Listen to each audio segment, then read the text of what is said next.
I'd arranged to meet my friends in a local pub so that I could start planning my 21st birthday. I had a couple of drinks, and then as the night was going on, they said, right, we really need to get back now. So we left the pub, and my friends were saying, are you going to be all right now? I'm like, yeah, of course I'm going to be absolutely fine. So I got to the outskirts of the campus and decided to take a right-hand turn. It was quite dark, one of the street lights was out. And after a while, I heard this voice calling after me, really friendly, hey, hey, hey you. And someone started to walk towards me. This really friendly young man started to try and have a conversation with me. I thought, I'm bound to know this person. So I started to walk further towards him, and then I realised I didn't recognise the face at all. And he started to look at me quite intensely, and he was holding his body in a strange and clumsy way. He was clutching onto his jacket. And the more I looked, the more I realised this isn't good, this is not good. And I just sensed this overwhelming fear. And I started to run. And as I ran, I could hear these footsteps behind me getting quicker and quicker and quicker until they were right behind me. And then I felt this massive whack to the top of my head. And all I could see was the pavement coming towards me. And then I was unconscious.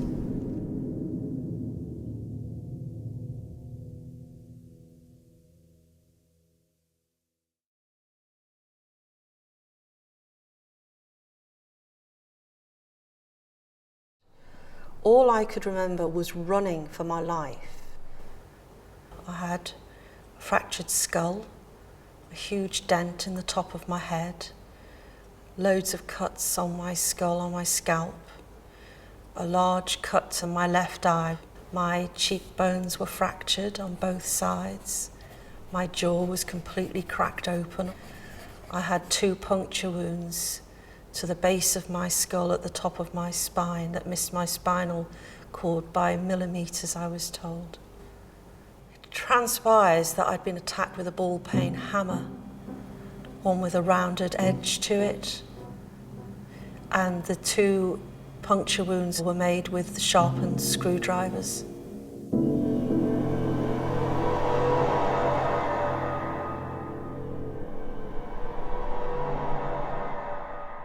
I watched the television news, and the photograph of Peter Sutcliffe, he was named, came up onto the screen.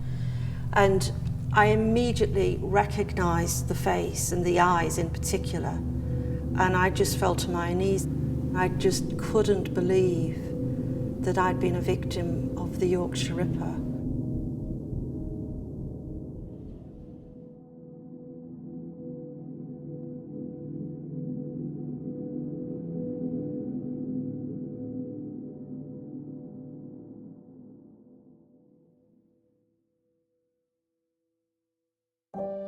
Every time I saw that face, I was taken right back to my attack.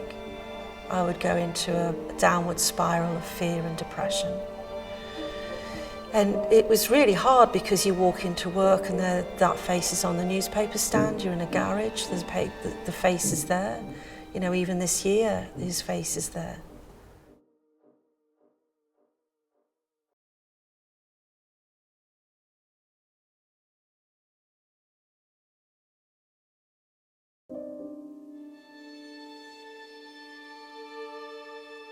So soon after I had to, it's so hard. I woke up in hospital after I'd been operated on and my jaw had to be wired up. It was excruciating pain and I couldn't lift my head off the pillow. I did this portrait. This is what I wanted the perpetrator to feel like, to put that person in the agony and the pain that I was in. It's agonising. I was in agony and it's agony to look at again. It's heartbreaking to think a young woman had been so badly beaten. Before I was attacked, I was bright and bubbly and carefree, and I did work in colour, you know, watercolour flowers and butterflies and pretty things. And then the aftermath just left me with nothing more to say than to work with a black pen on white paper till they became dark, dark images. And not particularly proud of them. Personally, it just makes me feel really sad.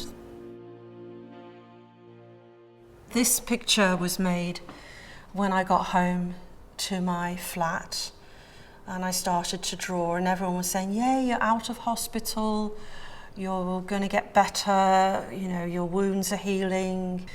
But inside I felt completely imprisoned by my fear. I was really scared to go out. I was absolutely petrified that the person who tried to attack me and kill me was still roaming the streets free. So I just became curled up, stayed in bed, couldn't move, didn't want the lights on. It was just safer to remain asleep. So this picture was called Sunday Roast, and it was made after the trial of Peter Sutcliffe, and he was convicted for so many murders and assaults. But to my dismay, my case was never mentioned. So what the media had done is they'd wrapped up the story, job done by the police, the streets were safe, but I had this residue of curiosity. And there's a picture of the Last Supper and a symbol of sacrifice with the cross on the table. And these two pigs, and to me the pigs represented the police. They were often called the pigs at that point. And they are serving up a platter of a beheaded and butchered woman ready to eat. But to them, they're just going through their habit of having a Sunday roast dinner, oblivious to the carnage that happens in the butchers. And what's happening here is the pig is serving up the platter of the dead woman, but in his eye line there's a picture on the far right, and I could never ever complete the picture because that empty frame represents the person who attacked me. And to this day, all these years on, I can't find to put that picture in its place.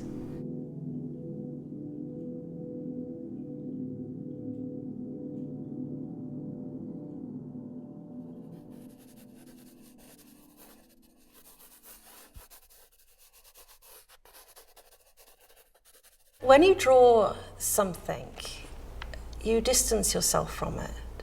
And doing that, it made me less afraid. I wasn't afraid to draw it.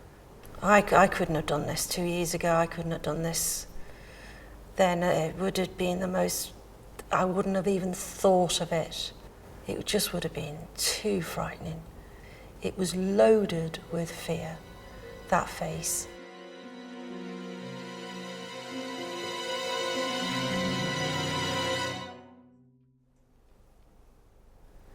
And I think the image it's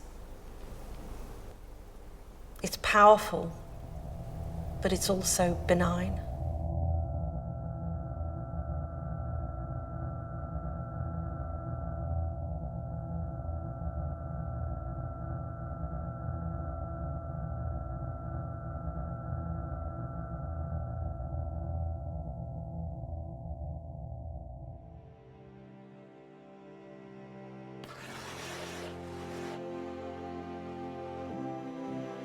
So instead of me being an object for him to attack a young, innocent woman who he wanted to kill, I've objectified him.